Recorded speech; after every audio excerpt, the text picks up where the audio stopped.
समीर की जिंदगी धीरे धीरे पटरी पर लौट रही थी। दादी और रिमझिम की कोशिशों ने उसके चेहरे पर फिर से मुस्कान लानी शुरू कर दी थी।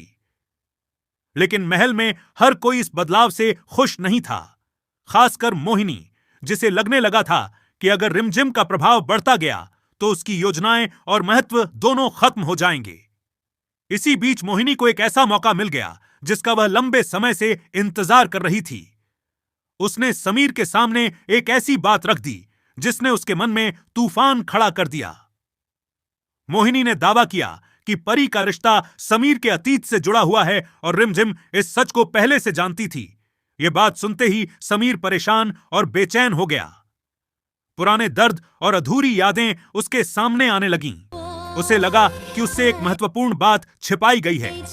बिना पूरी सच्चाई जाने वह सीधे रिमझिम के पास पहुंच गया। महल के हॉल में सभी के सामने समीर ने रिमझिम से जवाब मांगा। उसकी आवाज में नाराजगी साफ झलक रही थी। रिमझिम बार बार समझाने की कोशिश करती रही कि मामला वैसा नहीं है जैसा उसे बताया गया है, लेकिन समीर उस समय किसी भी बात पर भरोसा करने को तैयार नहीं था। बहस बढ़ती गई और आखिरकार गुस्से में समीर ने रिमझिम से महल छोड़ देने को कह दिया। यह सुनते ही वहां मौजूद सभी लोग हैरान रह गए। दादी ने समीर को रोकने की कोशिश की, लेकिन वह अपने फैसले पर अड़ा रहा। महल से बाहर निकलते समय रिमझिम की आंखें नम थीं। उसे सबसे ज्यादा दुख इस बात का था कि जिस इंसान के लिए उसने हमेशा अच्छा सोचा, उसी ने उसकी बात सुने बिना फैसला कर लिया।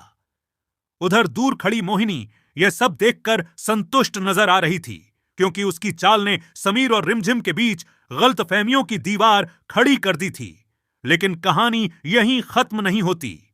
अब देखना यह होगा कि क्या समीर को सच्चाई का पता चलेगा, क्या रिमझिम अपनी बेगुनाही साबित कर पाएगी, और जब मोहिनी की साजिश सबके सामने आएगी, तब महल में क्या नया तूफान खड़ा होगा।